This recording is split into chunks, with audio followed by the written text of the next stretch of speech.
we went to the championship, and we were literally 1 point away from winning, and we haven't been back since. And we're hungry. We're ready to go. So there's no other goal other than to win that ship.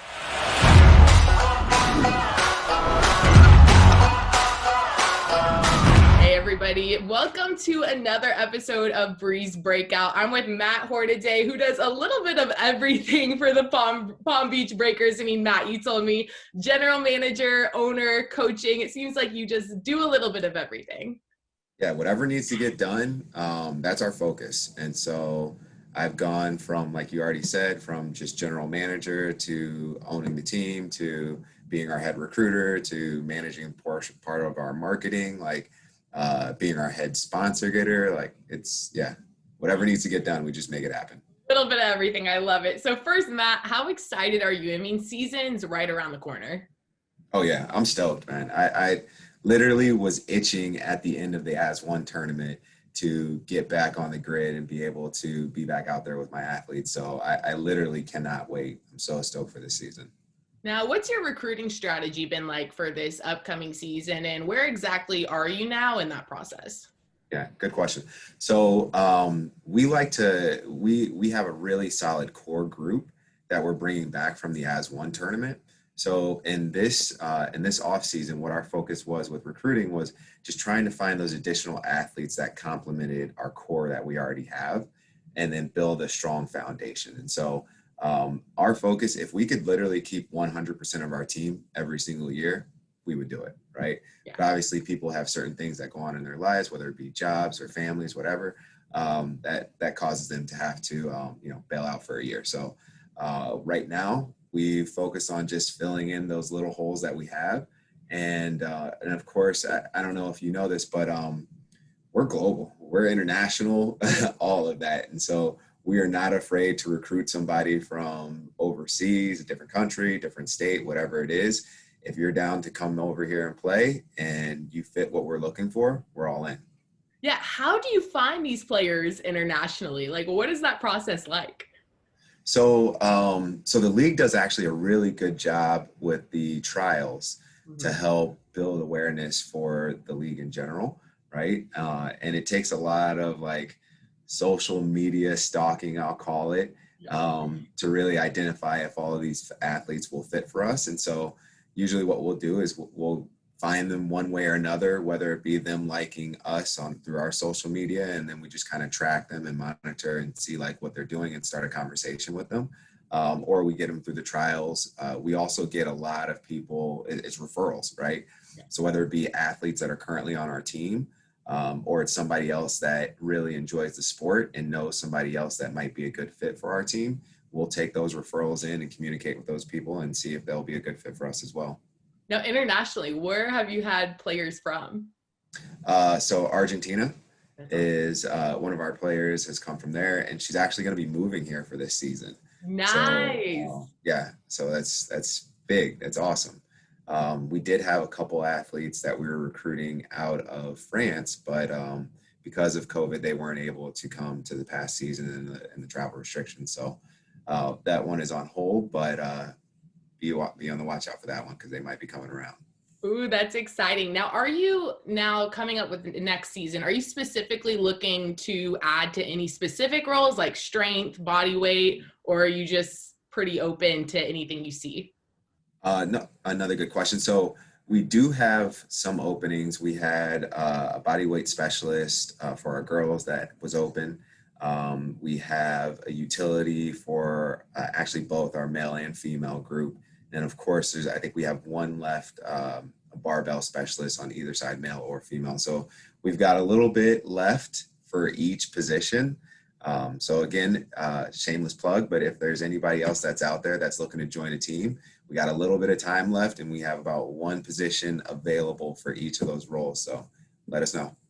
Now, is there anything now, are you in the works of signing anybody? What are you looking forward to for your roster wise for this upcoming season? Yeah, so we've got a couple athletes that I've actually been recruiting for years.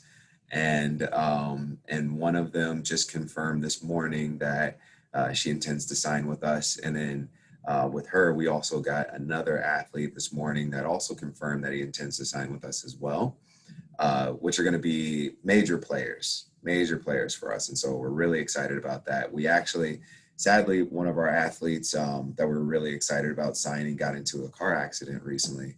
And so unfortunately, he's not going to be able to play in this season. So our hearts obviously go out to him, but he was a big recruit for us. And so we were really stoked about that, but he'll still be around. Our plan is to have him on the reserve roster just in case he's able to come back.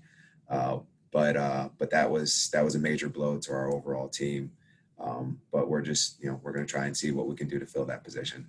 Well, we hope he gets better soon. But what is your goal overall for the Breakers this upcoming season? It's the same goal every year. We want to win the ship. Yeah.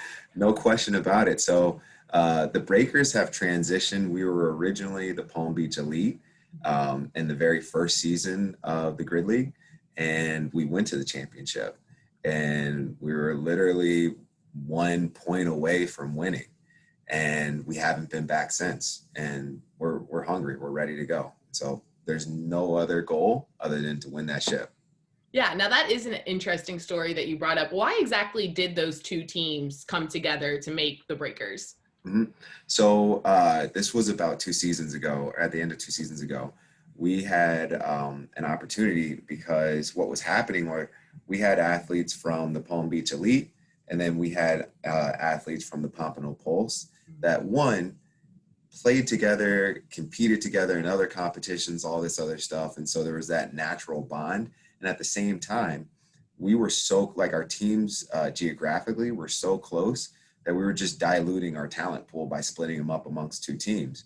And so we ended up having a conversation at the end of the season, and it literally just made sense. From the ownership perspective, we aligned very well. From the athlete perspective, we were going to be blended and meshed very well together as well.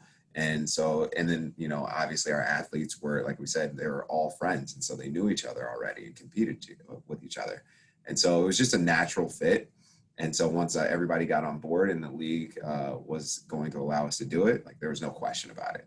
Yeah, I'm sure. Now, Matt, how did you first get started in the Florida Grid League? I have to know, how did you first? I know you've been involved now since the beginning, right? So how did you first get started with the Florida Grid League? I've had several roles with that as well. So when I first got started, I was actually a part owner of the Miami Surge in the NPGL.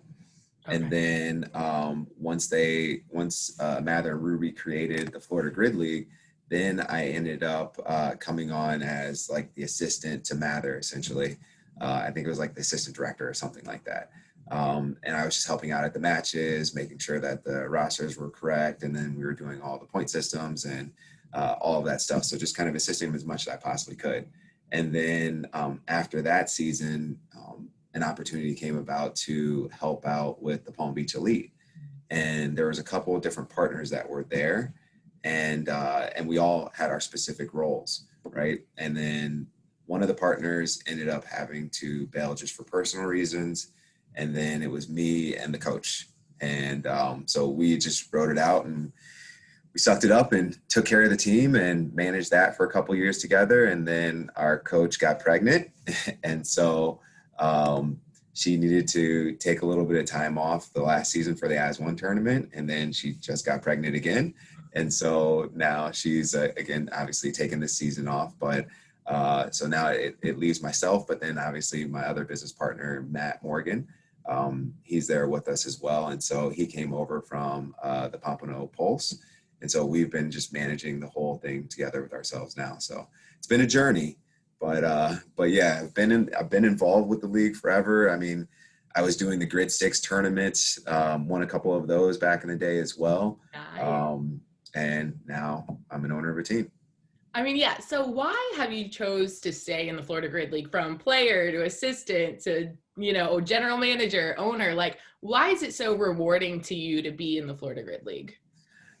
So like most of the people that are involved, I'm a former athlete as well. I love sports, and this particular sport I love because it does something so different than any other one that I've ever played, right? This is the only opportunity that you're seeing males and females compete on the floor together, right? And it's phenomenal. Yeah. I love the strategy of the sport and really connecting with all of my athletes as well. We're like a family.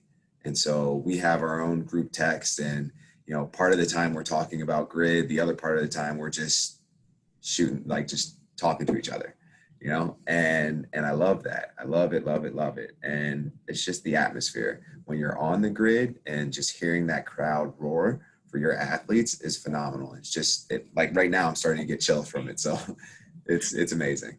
Absolutely. Well, we're excited for next season. Now, when you're not on the grid, where are you? What do you do outside of the grid world? So outside of grid, I'm a realtor. So I'm a full-time realtor in the state of Florida. And so that is where my normal business is. I've got a couple other things that I do on the side, but that's my 100% focus, is in real estate. Okay. Where can people find you in the real estate world? So I'm based out of Boca. I cover Palm Beach and Broward County. My individual company name is HW Property Advisors, and we are a team that is out of Century 21 in Boca Raton, Century 21 Stein Posner, and so yeah, like I said, we cover Palm Beach and Broward County. We do have agents that do cover Miami County or Miami-Dade as well. So if anybody needs to go down there, as well as Port St. Lucie, so we're all over the place. And Instagram, you can find us at either HW Property Advisors, or you can find me directly, and it's my name. So it's very simple. It's just Matt Hornaday. Awesome. Well, thank you so much for talking with us today, Matt, and we're excited for next season. My pleasure. Thank you for the time.